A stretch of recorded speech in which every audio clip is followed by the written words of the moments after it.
This bicycle is so small when folded up, and I see many people are riding it on the street.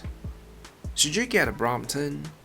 I hope this review can be as honest as possible and help you make a wise decision, so you will not regret buying one.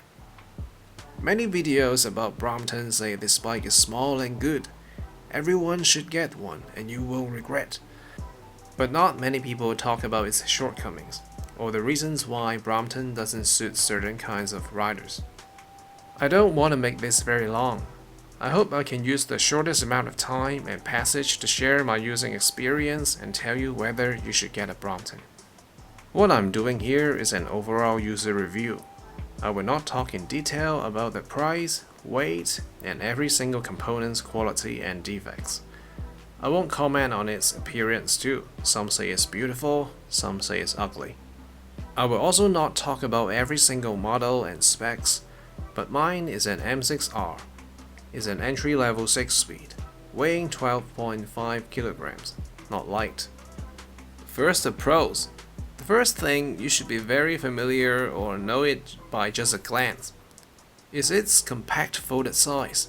Bring it on trains, store it at home, no problem. Certainly, some fancy establishments will not let you bring any bikes of any types inside, no matter how small it is. But from my experience, as long as it's not a private venue, I could enter with a folded Brompton, like casual restaurants. The second advantage is it is durable. Some say it's expensive, but it can last years, even decades. Of course, you need to replace the consumables like the tires and the brake pads.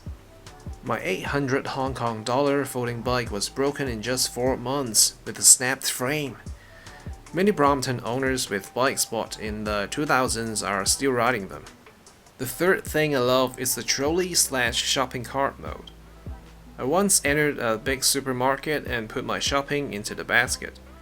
The security didn't stop me, and even told me where the cashier was. Alright, then the cons. The first con might not be a con.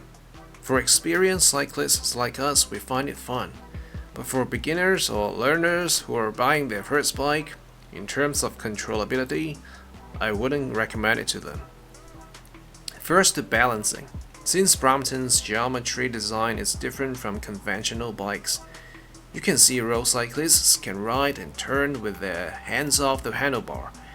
But for Bromptons, even the pros say it's hard to ride no-handed, including some GCN hosts. For the sense of balance, I still prefer my other bikes. The second drawback is, due to its small folded size, the handlebar is relatively shorter than other folding bikes. Therefore, the steering is somewhat too sensitive, or some say twitchy. I don't find it a big issue, but for beginners, it will be more challenging when tackling corners. The third con is, Brompton's shifting system is not the same as conventional bikes. The maintenance skills you have on external gear bikes are not applicable on Bromptons, so you need to spend some time to learn if you want to DIY. What's more, many models do not have quick release wheels. If you have a tire puncture, you need a spanner/wrench. The method of removing the rear wheel is also different from conventional bikes. So who should not get a Brompton and who should? Let's talk about those who shouldn't first. The first type who shouldn't get a Brompton are beginner cyclists. If you have just learned or are learning how to ride a bicycle and you are not so good at balancing and steering, don't get the Brompton as your first bike or learning bike.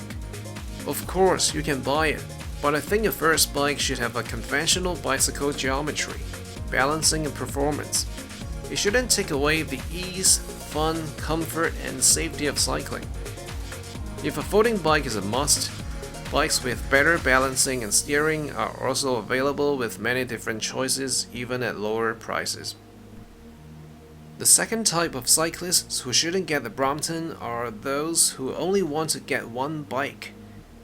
And you wish your bike to have superb sport performance, good handling, balancing and steering, then simply get a road bike or a mountain bike. The third type who shouldn't get the Brompton is you wish you can use your current knowledge of conventional bicycle maintenance to upgrade and service your bike easily. In such case, simply get a conventional bicycle. So, who should get a Brompton?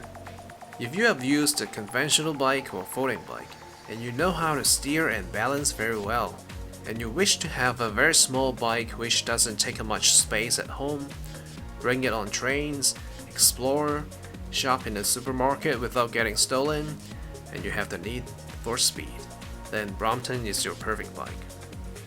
I hope the above long-term review can help you make a wise decision. Thanks for watching.